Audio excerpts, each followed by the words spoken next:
Hi and welcome to Data Garden. In today's video we're going to work with RStudio, and what we're going to do is we're going to have a look at the interface, the basic workflows, and we're going to create a small data analysis. So if you're starting up RStudio, it probably looks similar to this, where you have this big window on the left and the two smaller windows on the right. You might have something about the license written here, but I have already cleared that, and you can do the same by pressing the Control key and L, which will give you a little bit more space to work with. Now, the console is probably the most important part of R and RStudio. So what you do in the console is you type in all of your commands on the one hand, but you also get the results on the other hand. So let's try it out and do a basic computation. For example, let's compute 12 plus 6, press enter, and of course the result is 18. Now that was quite easy, but that's not really what the software is made for. And to get some more use out of it, what we first have to do is we have to learn how to define some objects. Objects, once we have defined them, will always be shown here in the environment, and we can define them and work with them later on. So because we are very creative with our naming, we're going to create an object that is simply called A, and let's press space.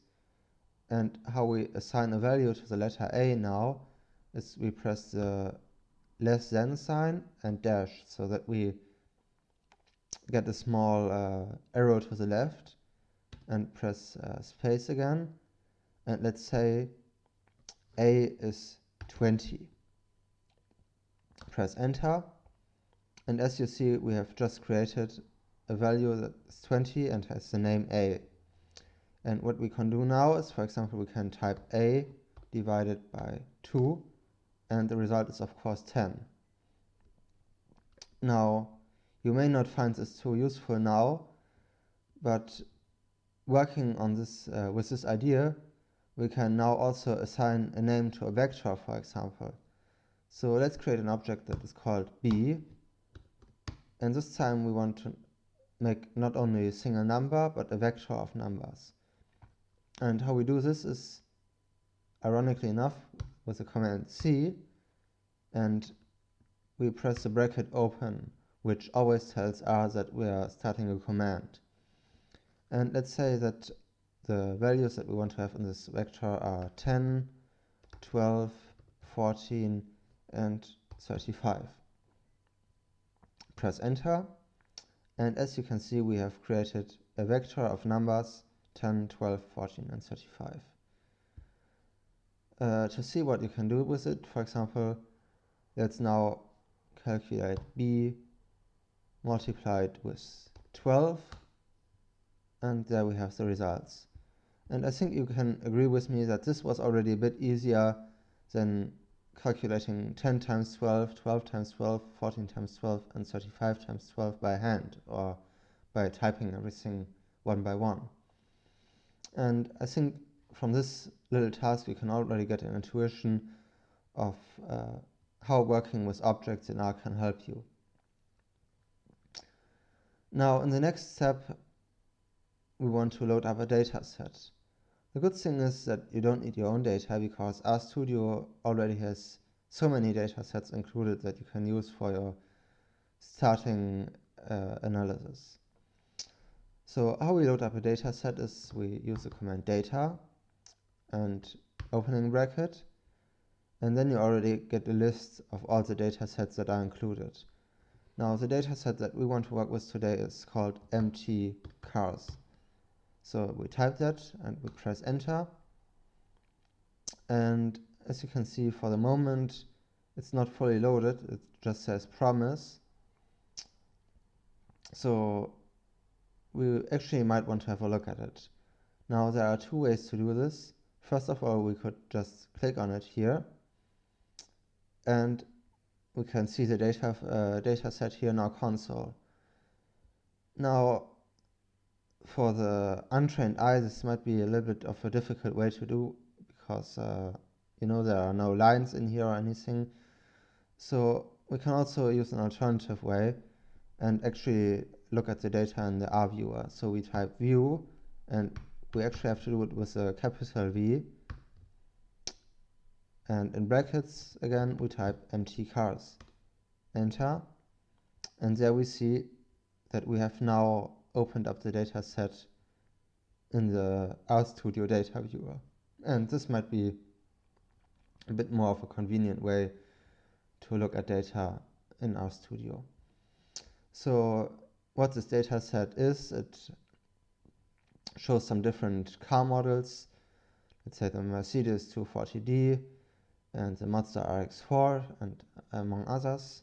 And it shows the miles per gallon in relation to some technical details of the car, such as the number of cylinders, the horsepower, the weight, or the quarter mile second time. So let's actually close this again. And to get an idea of the data set, R has a very good command built in that is called summary. And once again, we want a summary of empty cars. And now we see already here, for example, the quantiles and the mean for every one of these variables. It's pretty helpful already, and if you just want to get a quick overview of the data, then this will be plenty helpful for you. Now, this is quite good, but let's say we are not interested in all of the cars of the data set, but just in the ones that have a very big engine with a lot of horsepower. And let's say we want to know the average miles per gallon for these cars, and we see that the average over all cars is 20.09, but we want only the average of the higher end cars with more horsepower. How would we go about this? Command to compute the average or the mean in R is of course called mean, and we do the brackets again. And what we want is the mean of the data set empty cars first. But now we have to specify what in empty cars. And we do this first of all by the dollar operator. And then we get a list here of all the columns or vectors that are part of the empty cars data set. We want the mean of MPG. So let's actually just press enter here for the sake of curiosity. And of course, we have seen here it's 20.09, and of course it's going to give us the same result here. But what if we want to now add something to this command? What we first can do is, in the console, we press the arrow up on the keyboard, and it gives back the last commands that we had. So what if we want to change what we want the mean of? We want to add a condition for the rows now, and we can do this by adding these square brackets here, and we have to add them after we have defined the column that we want to work with, but before we end the command. And within these square brackets, what we write is a condition, and in this case the condition is that within the data frame empty cars, and with the dollar operator we define which column the condition applies to, in this case HP, and this has to be greater than 150. So let's look at this again. We want to calculate the mean of the data set empty cars column MPG, given the condition that within the data frame empty cars column HP we are above 150. So press enter, and it's only 15.4, which is of course what would be expected, that the cars with more horsepower have lower miles per gallon. Now I actually want to show you a different way to calculate the same thing, so that you get a little bit of a feel for how to work with lines and columns in R.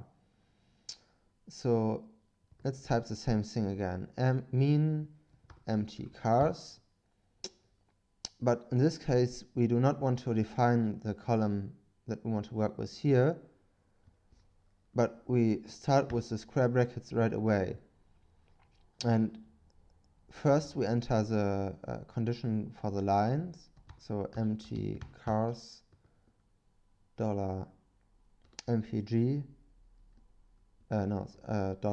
$HP is bigger than 150, and then we type a comma, and now we can type in this part which columns we want to work with. And in this case it is mpg, so we type in quotation marks mpg, and as you can see it gives us the same result. So even though we have used two commands, they have given us the same thing, because we can either define the column here in the brackets after the comma, or we can define it here. Now the advantage of using this methodology is we can also use multiple columns here. Now it won't work for the mean command, but what if we just want to look at the data first?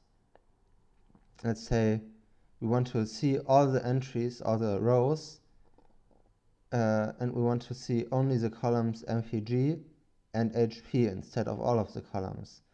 So we type empty cars and square brackets, empty cars $HP is greater than 150, comma, and then we type a vector in here, mpg and hp, and so what R gives us is all the rows on which the condition is true and only the columns that we have selected here. And without going too much into detail, this technique on how to select rows and columns will be very essential for almost every workflow that you can do in R. So you should practice it very often. Now, one last thing that I want to show you in this tutorial is how to save some code, because if you would now close your program and restart it later, all of the things that you have typed here would be lost. And in order to save your code, you will have to start an R script. And how you do this is with file, new file, R script, and there you can type in the things that you wanted. Now, for the sake of simplicity, we can actually copy some lines out of here. For example, data, you copy and paste with Command C and Command V, or Control C and Control V if you're on Windows. And this command as well. And then we press File and Save. And let's give it a name. Let's call it basics.r, and now you have saved your file for later work. So that's already everything I wanted to show you in this tutorial. I hope you have found it helpful. If you have, then I would be very happy about a thumbs up and a subscription to my channel, because I have more videos coming up very soon. Thanks for watching.